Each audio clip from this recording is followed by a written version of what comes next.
Rain tapped against the cafe windows, soft but steady, as if the sky itself was tired of holding back its tears. Inside, the air smelled of roasted coffee beans and warm milk. People sat at polished tables, dressed in fine coats and shining shoes, their voices low and calm, as if nothing in the world could touch them.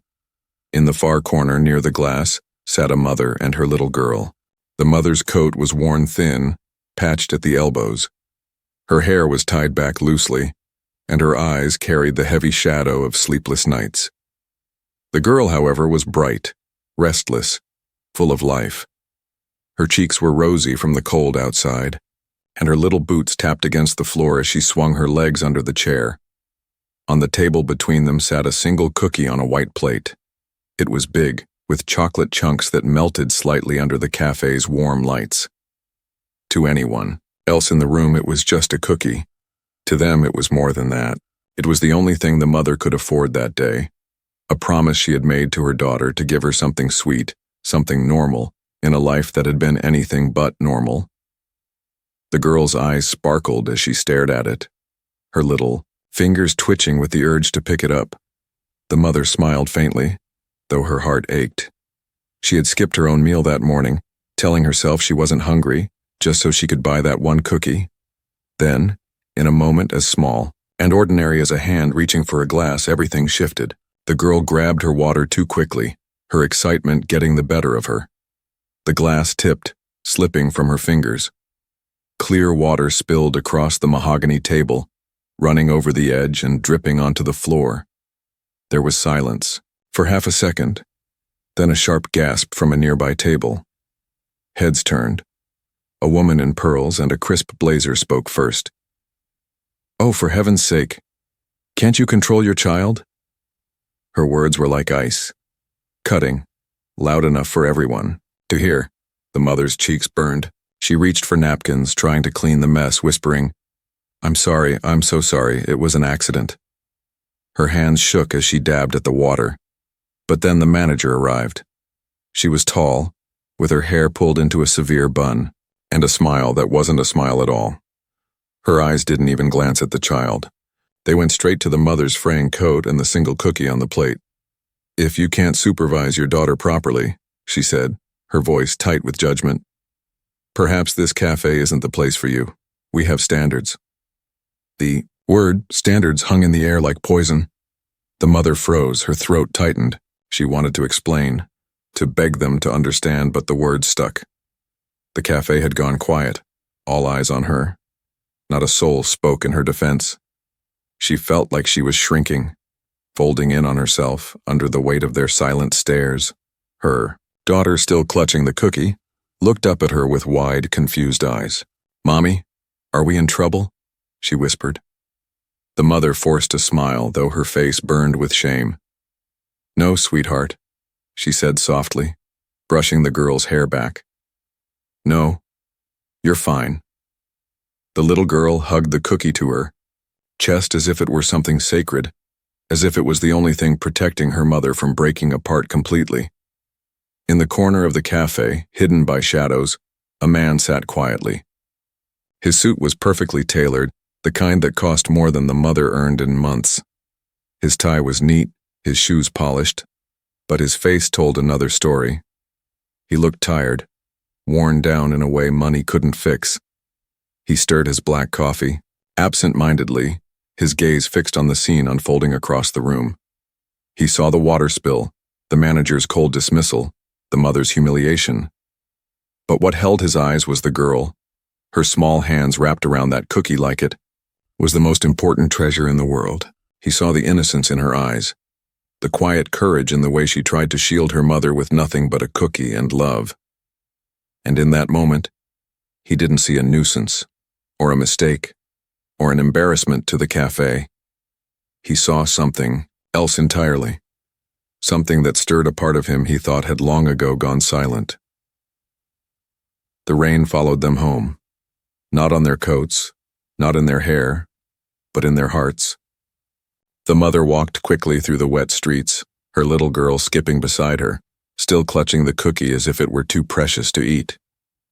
Streetlights flickered overhead, throwing shadows on the cracked pavement.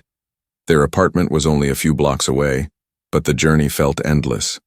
By the time they reached the building, the mother's shoes were damp, and her shoulders slumped with more than just the weight of water. The door creaked when she pushed it open. Inside, the air was cold and smelled faintly of damp walls. It was a small apartment, 2 rooms that always felt like they were closing in, a tiny kitchen with cupboards almost bare, and a living room that doubled as the girl's play space and the mother's sleeping corner. The old heater groaned in the corner but gave off little warmth. The little girl sat on their lumpy sofa and placed the cookie carefully on a napkin. She didn't take a bite. She looked at her mother, her big eyes full of questions. "Mommy, are you sad because of the water?" she asked softly. The mother forced a smile, though her lips trembled. "No, sweetheart. I'm just a little tired." She brushed her daughter's hair back gently, her fingers lingering as if she could shield her from the world by touch alone. The girl nodded but didn't eat. Instead, she cupped the cookie in both hands, holding it like a treasure she didn't want to lose. The mother turned away, hiding her face for a moment. She opened the small cupboard and stared at its contents. A box of pasta, 2 cans of soup, and half a loaf of bread. She sighed quietly, then reached for a pan, as though the act of cooking something simple could hold her life together. Later, after dinner, when the little girl was curled under a thin blanket and breathing softly in sleep, the mother crouched beside the bed. Her hand slipped under a loose floorboard, pulling out an old leather-bound sketchbook. She carried it to the kitchen table and opened it. Inside were pages of designs, drawings of toys unlike the plastic things on store shelves. They weren't loud or flashy. They were thoughtful, tender. One drawing showed a wooden star that could hum a lullaby when held. Another showed blocks with simple pictures and symbols that could be arranged to tell endless stories. On another page was her newest idea, a small, soft doll with a zippered pocket over its heart. She called it the Memory Keeper. It was meant for children to store something dear, a pebble, a button, a note, a memory. Her pencil scratched across the paper as she worked, lost in that secret world where she was not just a cleaner, not just a struggling mother, but a creator of wonders. It was her escape, her only dream. But even as she drew, the weight of reality pressed against her chest. The unpaid bills stacked on the counter whispered of deadlines. The rent, long overdue, sat in red ink, waiting like a storm ready to break. She paused, her eyes falling shut. In that quiet apartment, she heard the rain still dripping outside, steady and endless. She thought of the cafe, of the cruel words, of the eyes that had turned on her like she didn't belong. Her cheeks flushed again at the memory. She had wanted so badly to give her daughter a moment of normal joy. One cookie, that was all. And, still, it had ended in humiliation. She clenched her pencil tighter, pressing it so hard against the page it nearly snapped. What kind of mother couldn't even buy her child a treat without shame? Yet when she looked at the drawings again, a small flame inside her stirred. Maybe, just maybe, there was still something in her no one else could see, a gift that the world had overlooked, buried under exhaustion and poverty. She whispered to herself, almost too softly to hear. "One day, Lily, one day I'll give you more than cookies. I'll give you a world of your own." The little girl stirred in her sleep, clutching the cookie close to her chest as if she had heard her mother's promise even in dreams. And across the city, in a tower of glass and steel, a man in an expensive suit sat alone, unable to shake the image of that little girl and her cookie. High above the city, glass towers glimmered against the night sky. Inside one of those towers, a man sat alone in a vast office. His desk was spotless, a cold surface of polished wood, and behind him stretched a wall of glass that showed the skyline in all its glittering indifference. To anyone else, it was the view of power. To him, it felt like a cage. His name carried weight in boardrooms. He was known as a builder of empires, a man whose company filled toy store shelves around the world. Wonderworks, a kingdom of plastic, joy. Robots that told jokes, dolls that blinked their eyes, puzzles that flashed with lights and sounds. He owned it all. And yet, as he sat there with a half-drunk cup of coffee gone cold, he felt nothing. The laughter that his toys promised echoed hollow in his mind. Numbers filled his reports, profit margins, quarterly growth, shareholder gains, but none of it warmed him. His life was built on noise, yet silence haunted him most. That night his eyes kept drifting to something he could not erase. A memory, sharp and unyielding. The cafe, the little girl with the faded pink coat, the single cookie she held with such reverence, as if it were the crown jewel of her small world. And then, the moment that cut deeper than any business loss ever could, when she had paused by his table, shy but brave, and broken her cookie in half. She had held it out to him, her voice soft and clear. "You look sad. You can have this half." For a long time he hadn't known how to react. He had stared at her small hand, at the crumbly cookie she offered. Half of everything she had, not charity, not pity, just kindness. Pure, uncalculated, innocent kindness. He had shaken his head then, murmured something thick with emotion he couldn't name. But that act, so small and ordinary, had pierced the walls around him. Now, alone in his office, he rubbed his forehead with his hand.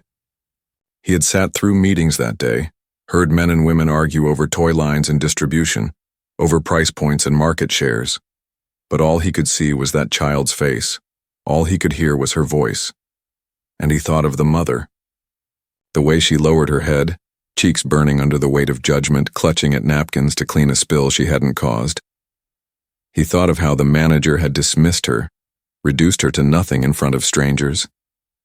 It struck him, with a sharp clarity. His empire made toys, but it had forgotten joy. Real joy wasn't in plastic shells or pre-programmed laughter. It was in a child's heart, in the way she could give away half a cookie when she had nothing else. He leaned back in his chair and stared at the ceiling. The hum of the city faint, through the glass. A question kept circling in his mind, one he hadn't asked himself in years. What is all of this for? He glanced at the shelf where his company's newest products sat, bright boxes stacked neatly, a talking robot with flashing eyes, a plastic doll that sang when pressed, expensive, polished, successful. And yet, when he picked one up, its smooth surface felt dead in his hands. Manufactured fun. Hollow. The robot chirped one of its pre-recorded jokes. He switched it off in disgust. For the first time in a long while he felt tired, not the kind of tired that sleep could cure, but the tiredness of a man who had gained everything except the one thing that mattered. He pushed the toy away and let out a long breath. The truth pressed against him. He was rich in wealth but bankrupt in meaning. And still, through that emptiness, one image refused to fade. A small girl holding out her cookie, half of all she had. A gesture so genuine it had shaken him awake. For years he had built an empire selling the idea of happiness. But that little girl had shown him the real thing in a single act. And he couldn't let it go. The night smelled of bleach and dust. The hum of a floor polisher echoed down empty hallways as the mother moved through another office building, cleaning long after most of the city had gone to bed. Her hands were red from chemicals, her back ached from bending, and her eyelids felt like they carried weights. This was her second job. When the cafe humiliation faded into memory, the reality of rent and bills returned sharper than ever. Each hour here meant she could stretch their food a little longer, keep the lights on one more week. Still, the numbers never added up. She pushed her cart into a senior partner's office, the kind of room that smelled of leather and wealth. Papers were scattered on the desk, and a framed photo of a smiling family sat proudly by the lamp. She sighed, emptying the wastebasket into her bag, but as she shook the bin, something heavy thudded to the floor. It wasn't paper, it was a wallet. Her breath caught. She picked it up slowly, her fingers trembling. The leather was soft, expensive, and smooth in her hand. She flipped it open and froze. Inside, thick stacks of $100 bills stared back at her.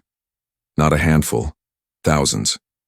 Enough to pay the rent for months, Enough for warm coats, full meals, shoes without holes.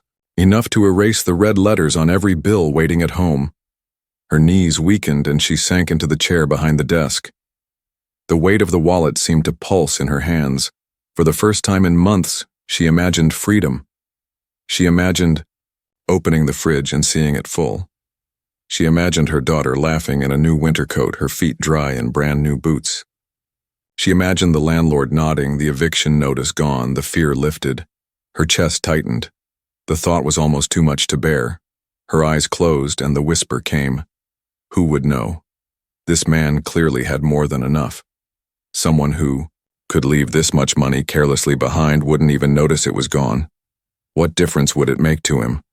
But to her, it would mean everything. Her fingers brushed over the bills again, her heart racing.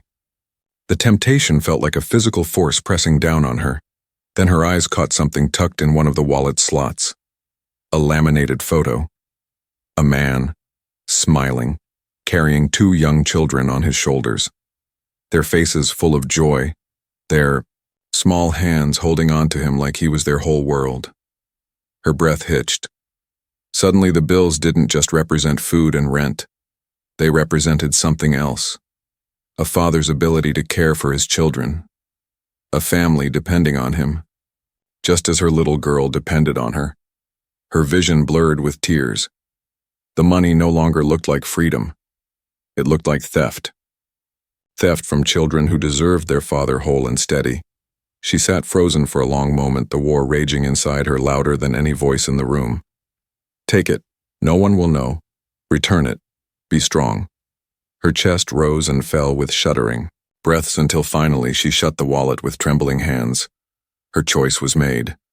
She walked straight to the security desk, her legs shaking with every step. The night guard barely looked up from his phone when she placed the wallet on the counter. I found this in one of the offices, she said softly. It belongs to Mr. Davenport. The guard nodded lazily, muttered thanks, and tossed it aside without a second glance. He didn't see the battle she had just fought. He didn't see the temptation she had crushed or the hunger she had sacrificed. He didn't see her courage. To him, it was nothing more than lost and found. She walked out into the pre-dawn air, her pockets empty, her heart impossibly heavy. The cold bit at her cheeks and the city lights blurred in her wet eyes. Integrity doesn't pay the rent. That was the truth that followed her all the way home. When she opened the apartment door, the first thing she saw was the eviction notice lying on the table. The letters glared at her in red ink. Final notice. Vacate premises in 72 hours. Her knees nearly gave out. She gripped the edge of the table, staring at the paper as though it had shouted her defeat out loud. 3 days. 3 days to pack up their lives, to erase their little world, to walk out into nothing. The sketchbook on AOM. Her bed suddenly felt cruel. The dreams inside it mocked her. What good were toys drawn on paper when her daughter would soon have no place to sleep? She stood frozen, the sound of her daughter's soft breathing from the next room cutting through the silence. And in that moment, she felt the sharp sting of truth. Doing the right thing had cost her everything. The morning light crept through the thin curtains like an unwanted guest. It painted the room in pale gray, making the walls seem closer, the air heavier. On the small kitchen table, the eviction notice still lay open. Its red letters bled into her thoughts with every glance. 72 hours. 3 days. She sat at the edge of her bed, shoulders hunched, a framed photograph trembling in her hands. It was the one picture she had never been able to put away, her and her late husband on their wedding day, smiling with a hope that now felt like it belonged to strangers. His absence was still a wound that never closed. She pressed the frame to her chest as though holding him could stop her from unraveling completely. Her daughter slept in the next room, curled beneath a thin blanket, breathing softly. The sound was both a comfort and a knife. Children should dream of gardens and birthdays, not carry the weight of empty cupboards and unpaid rent. Tears burned her eyes. They didn't fall gently. They tore through her like a storm. She buried, her face in her hands shaking as sobs ripped free. They weren't just tears for herself. They were for the husband she had lost too soon, for the home she couldn't hold on to, for the daughter who deserved far more than scraps of survival. Her gaze shifted to the sketchbook lying on the bed beside her.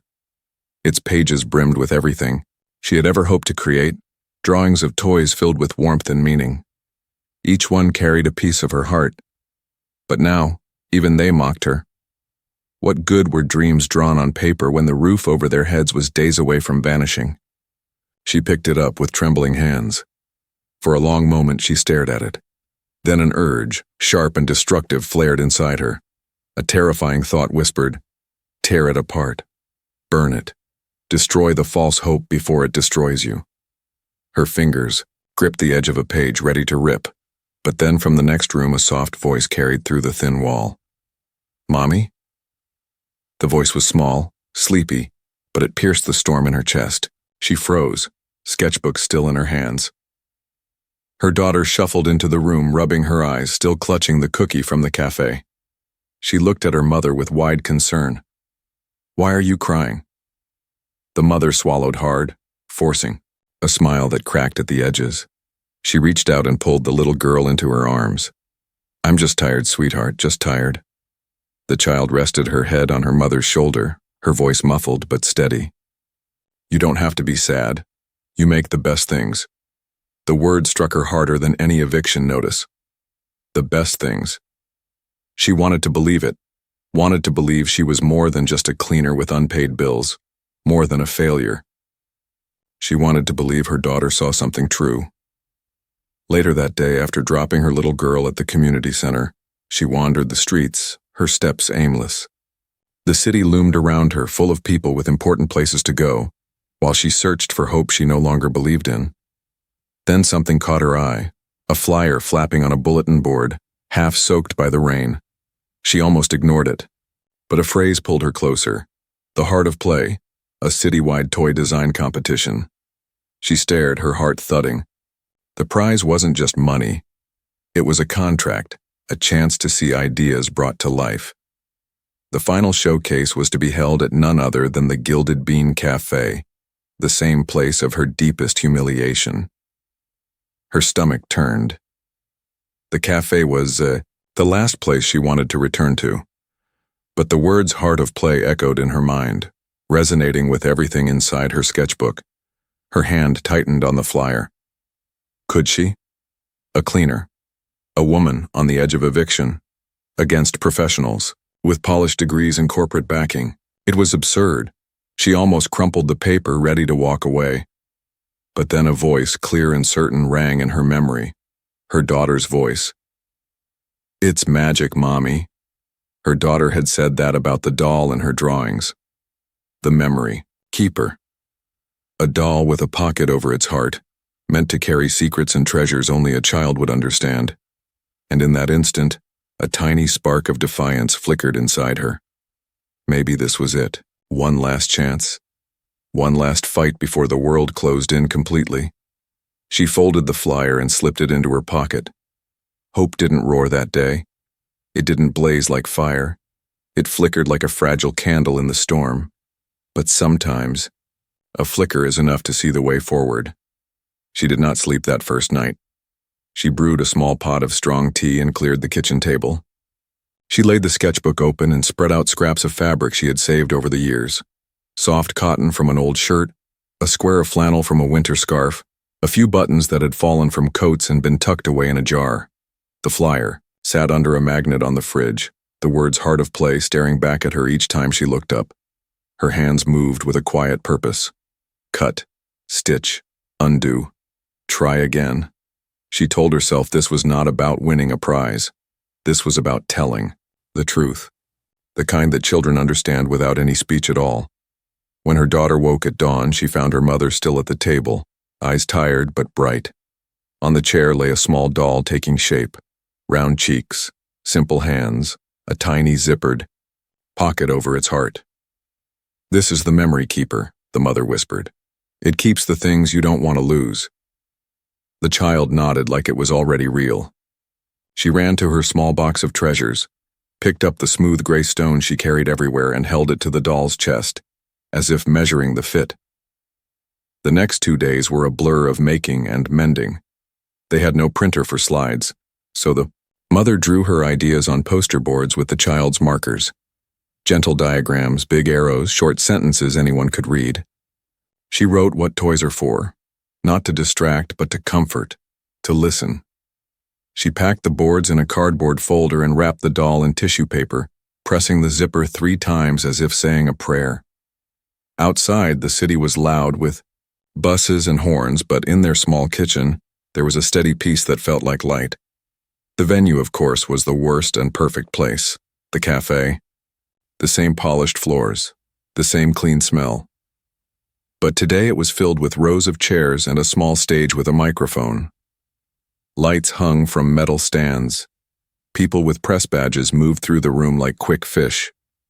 On one side, the other contestants lined up with sleek cases and foam cradles for their prototypes. She saw glossy pamphlets, 3D printed toys in bold colors, and slideshows glowing on thin laptops. Everyone wore confidence like a new coat. Her knees wanted to turn her around and carry her home. The past pressed at her. Water spilling. The manager's tight smile, the word standards. But then her daughter slipped her hand into hers and looked up with that steady, fearless gaze. "You don't need a big screen," the child said. "You have a good story." They took seats near the back. The manager moved through the room in a black blazer, giving orders to staff, checking the time, smoothing a wrinkle on a tablecloth like it was a personal insult. She did not recognize the mother. Why would she? People like her often go unseen until they make a mess. The first presenters were smooth and fast. One showed a toy that could speak in 3 languages and track engagement. Another had a puzzle that lit up and played music when solved. A third boasted about safety testing and margins and brand partnerships. The room hummed with approval.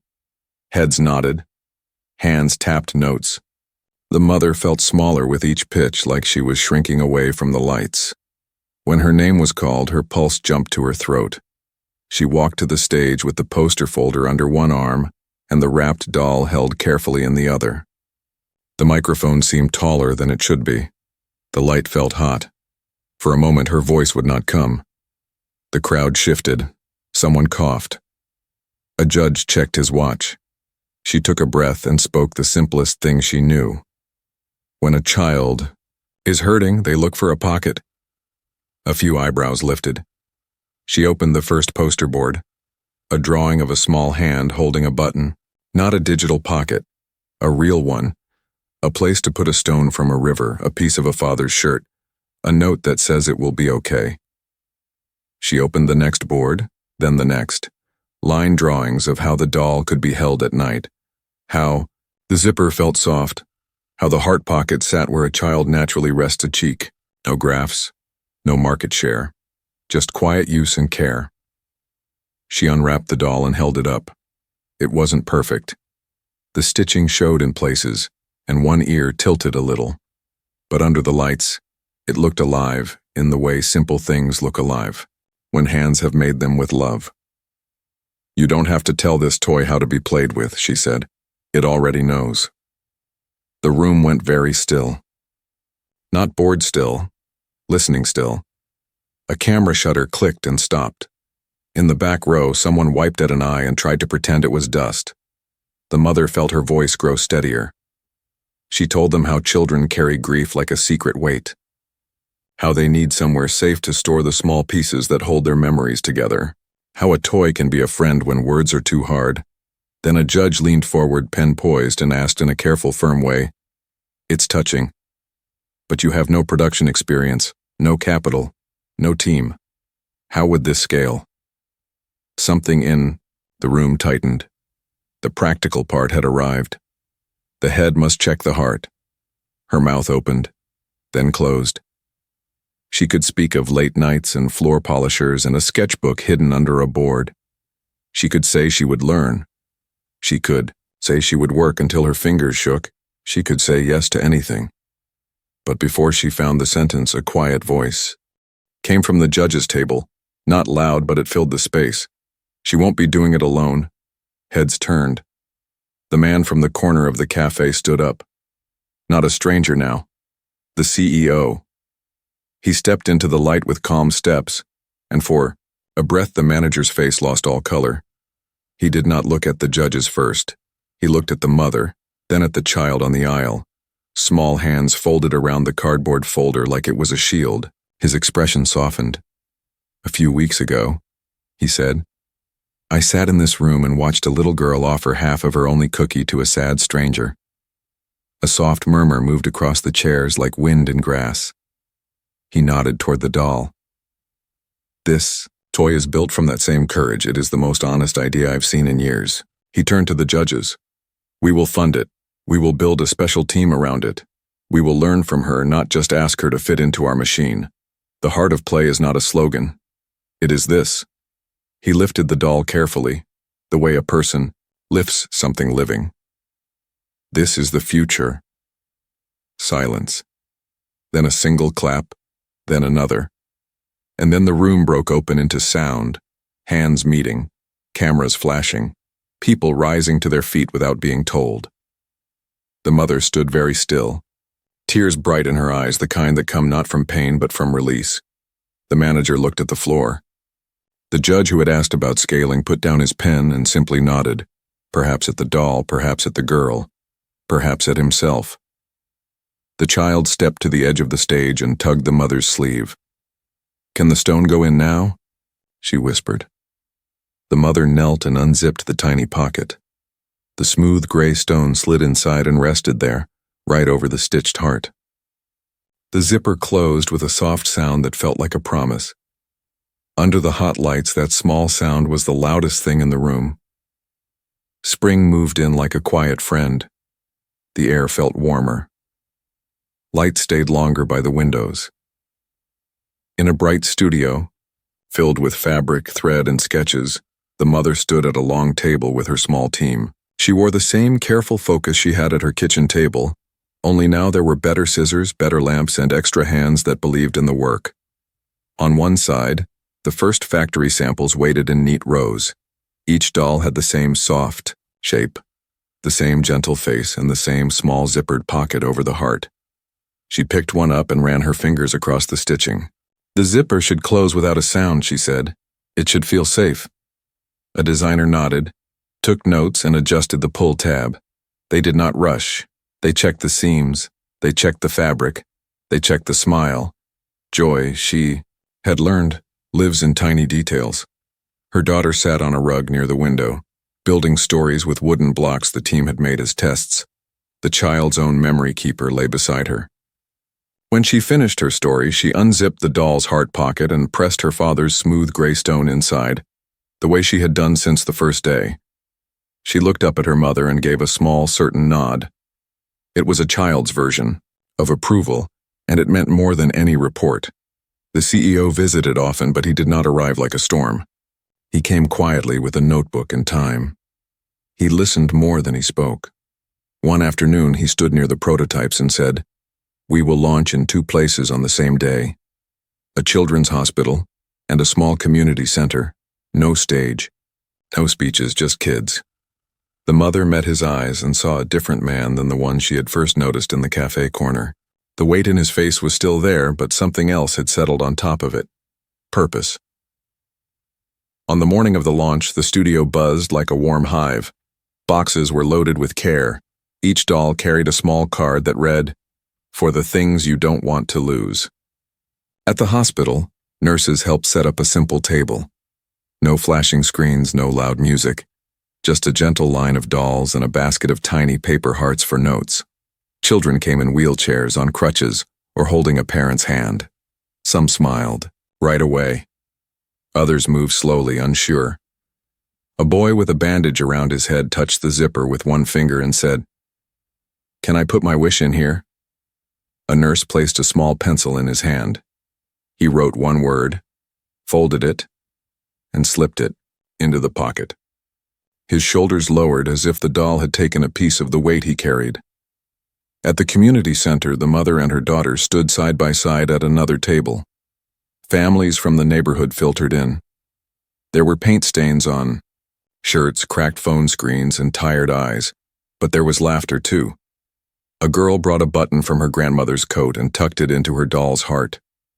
A quiet boy placed a photo of a dog he had loved. The room did not cheer.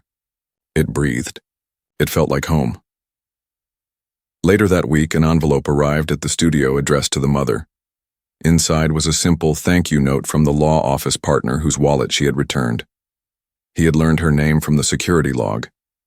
There was no cash, no gift card, just his handwriting. You reminded me who I want to be. I told my kids about you.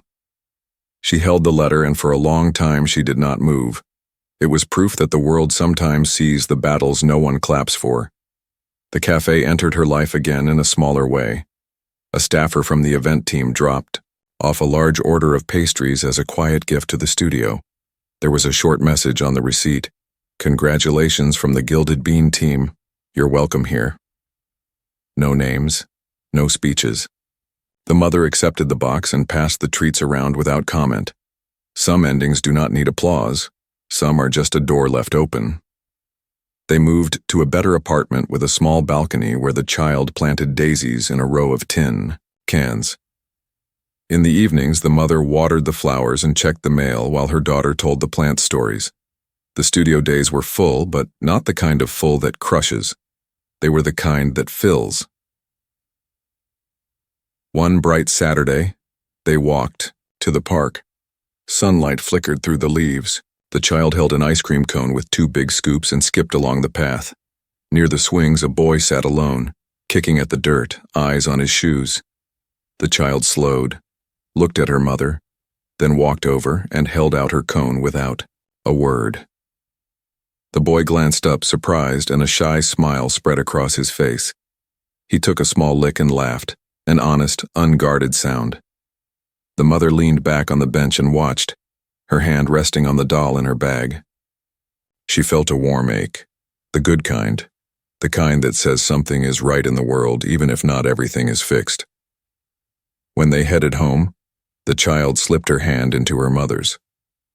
Do you think the boy will keep the happy for later? She asked. The mother smiled. Sometimes happy doesn't need to be kept. Sometimes giving it away makes more of it. That night, the child fell asleep with the memory keeper pressed to her chest. The mother wrote a short note on a tiny paper heart. Thank you for teaching me how to be brave, and tucked it into the doll's pocket beside the stone. She sat by the window for a while and watched the city lights. They did not look cold anymore. They looked like tiny rooms full of people trying, failing, trying again, and sometimes getting it right. Before bed, she checked one last message on her phone. A photo had come in from the hospital, a row of dolls on a windowsill, each with a child's note peeking out of the heart. The caption read, "They sleep better when the pocket is full." She closed her eyes and let the words settle. The world had not changed into a fairy tale. Bills still arrived. Work still asked a lot. Grief still visited, but now it knocked softly and sat beside her instead of breaking the door. She had not been rescued by luck. She had been seen, and then she built. Kindness had started with half a cookie. It had moved through a room, crossed a city, and found 1,000 small places to land. That is how it usually works. It does not shout. It travels hand to hand, heart to heart, in quiet ways that last. And if you look closely, you can see the path it leaves behind. A zipper that closes without a sound, a stone resting over a stitched heart, a child offering the first bite, and a mother who finally has enough light to keep going.